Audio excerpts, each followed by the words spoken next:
करते हैं और साथ साथ हमसे ही हम सबके बीच में भारतीय शक्ति सेना पार्टी के राष्ट्रीय उपाध्यक्ष सौरभ द्विवेदी अनूप भैया जी का भी सौभाग्य हुआ है। हम समझ जरा स्वयं विचार कीजिए, एक माँ की यदि दो संतानें हो, क्या ऐसा हो सकता है कि किसी माता का हृदय किसी एक बच्चे के लिए ज्यादा प्रेम भरता हो और दूसरे के लिए कम हो? ऐसा कभी नहीं हो सकता। चाहे बच्चा कैसा भी हो, अंतिम सांस तक माता पिता का प्रेम अपने बच्चों के लिए एक समान होता है। वह दुखी हो सकते हैं कार्य प्रणाली से, वह उनसे अलग हो सकते हैं दुखी होकर के, मगर प्रेम उनका कभी नष्ट नहीं हो पाएगा। और यदि उन पर आपने भेदभाव कर दिया तो माता पिता का आशीर्वाद कभी प्राप्त नहीं हो पाएगा। मानव होकर के मानवता के साथ भेद करना यह इस धरा का सबसे बड़ा अपराध है। और इसी अपराध से आपको बचाने के लिए परम पूज्य गुरुदेव जी ने कहा कि सभी जाति भेद भुला दो, हम मानव हैं। एक साथ बैठ करके जब माँ की आराधना करोगे, एक साथ मिल करके जब समाज में परिवर्तन का कार्य करोगे, तब माँ की कृपा भी प्राप्त होगी और मेरी कृपा आशीर्वाद भी तुम्हारे साथ।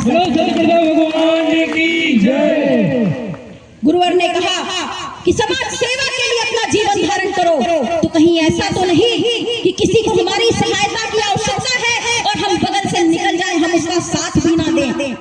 कहीं ऐसा तो नहीं कि कोई हमें अपनी मदद के लिए पुकार रहा हो, हम हर मुंह फेर करके चले जाए। सदैव याद रखिए, किसी की सहायता के लिए यदि आप अपने दो हाथ आगे बढ़ाएंगे तो प्रकट सत्ता जब आपको आवश्यकता पड़ेगी 10 हाथ आपकी सहायता के लिए अपने आप भेज देगी। सब कुछ कर्मों का खेल है। यदि इस बात को समझ जाओगे तो दर दर भटकना भूल जाओगे। और यही बात गुरुदेव जी आपको समझाना चाहते हैं कि मत भटको, तंत्र मंत्र के चक्कर में मत पड़ो, हो सकता है ठगे जाओगे। पर्चा बनवाने के चक्कर में मत पड़ो, हो सकता है ठगे जाओगे। किसी और के चक्कर में मत भागो, हो सकता है वो आपका सास की भावनाओं का शोषण कर ले। विचार करो, स्वयं साधना करो, अपने जीवन में परिवर्तन लाओ, अपने बच्चों को सद्मार्ग पर बढ़ाओ और फिर देखो कैसे तुम्हारे जीवन में परिवर्तन आता है, तुम्हारे परिवार के जीवन में परिवर्तन आता है। केवल और केवल एक ही आह्वान है आप सभी का कि भाइयों बहनों, इस मार्ग पर आप भी 2 कदम आगे बढ़ करके देखो। यहाँ जितने भी भाई बहन बैठे हुए हैं, यकीन मानिए उन्होंने इस भौतिक जगत का आशीर्वाद तो परम पूज्य गुरुदेव जी से प्राप्त किया ही किया है। हजारों भाई बहन ऐसे बैठे हैं यहाँ पर जो पहले बहुत नशा करते थे, नशा छोड़ करके आज अपना नशा छोड़ ही दिया, दूसरों का भी नशा छुड़ाने में लगे हुए हैं। बहुत से ऐसे भाई बहन बैठे हुए हैं जो जाने कितनी गंभीर बीमारियों से पीड़ित थे, मगर नशा छोड़ करके माँ गुरुवर के चरणों का जब से लाभ प्राप्त किया, उनकी समस्याएं धीरे धीरे करके दूर हो गई। आपका भी हम आह्वान करते हैं कि सब भूल जाइए, आप जहां हैं जैसे हैं, गुरुवर आपको वैसा ही स्वीकार करना चाहते हैं। बस अपने अवगुणों को छोड़ते चले जाओ और एक विचारधारा होकर के इस अभियान में अपना साथ आगे बढ़ा दो और फिर देखो तुम्हारा जीवन तो सुधर ही जाएगा, तुम्हारे आने वाली पीढ़ियों का जीवन सुधर जाएगा। लोगों को जोत जलाने की प्रेरणा मिले। गांव में क्या है, कितना अच्छा गांव में एक व्यक्ति भी रहता है, उसका भी सम्मान, ऐसा घर बनता है जिसमें माता पिता के लिए भी जगह होती है, जिसमें दाई बाबा के लिए भी जगह होती है। गांव में ऐसा घर बनता है, ऐसा वातावरण कि जीव जंतुओं, गाय बकरी, इनके लिए भी जगह रहती है।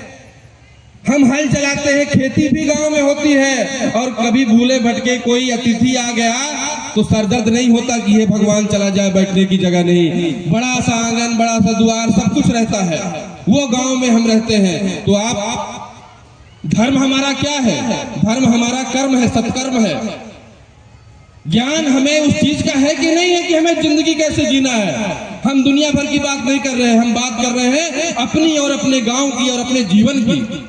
आपके घर में, गांव में रहते हुए भी अगर आपके माता पिता आपसे खुशी नहीं है, अगर आपके माता पिता आपसे संतुष्ट नहीं है, अगर उनको झिड़क देते हो, ये बच्चे 50-50 बार, हम जब बच्चे होते हैं तो 50-50 बार एक ही बात को बोलते हैं कि देखिए, देखो देखो वो कौआ जा रहा, फिर माता पिता देखते हैं हाँ जा रहा, फिर दिखाता है बच्चा, बोले फिर देखो वो कौआ जा रहा। तो माता पिता 50-50 बार 20-20 बार वही काम बच्चा करवाता है। उस मासूमियत के साथ, उस प्रेम स्नेह के साथ बच्चे को माता पिता बड़ा करते हैं। और अगर आप खुद जब बड़े हो जाते हो और आपके वृद्ध होते हुए माता पिता आप उनको झिड़कते हो, आप उनको अपमानित करते हो, आपके घर में रह करके आपके जीते जी अगर वो दाना पानी के लिए मोहताज है तो जा करके सर पटक दोगे कहीं भी, आपको कभी भी किसी देवी देवता की कृपा प्राप्त नहीं होगी। हमारा धर्म हमारा सत्कर्म है, और एक चेतावान गुरु और ऋषि की प्राप्ति हो जाए तो जिस प्रकार अंधेरे में पूर्णिमा का दिन हो, रात हो और चांद उगा हो तो रात नहीं रह जाती, उसमें सब कुछ स्पष्ट दिखता है। उसी प्रकार अगर हमारे जीवन में कोई सद्गुरु मिल जाते हैं तो हमें ज्यादा जानने समझने की जरूरत नहीं है, केवल उनके जीवन का अनुसरण करते जाओ।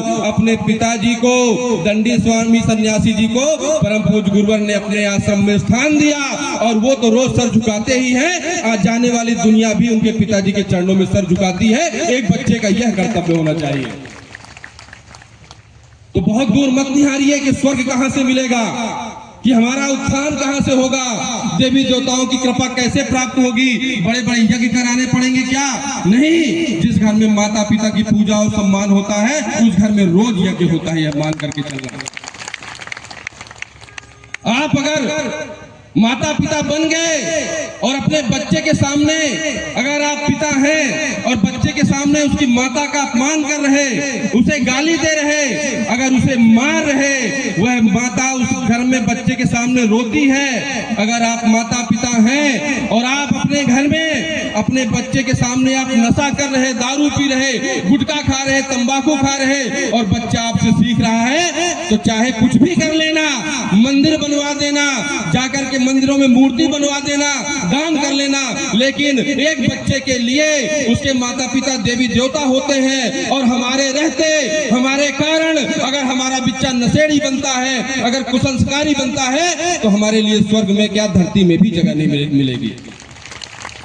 अपने कर्तव्यों की ओर ध्यान दीजिए कि मेरी जिंदगी जब तक है तो मेरे कर्तव्य क्या है और उसे हमें संवारना है। और उसके लिए ही अपने आप नहीं होगा, प्रारब्ध के वशीभूत जीवन चल रहा। कई जन्मों के कई बार आप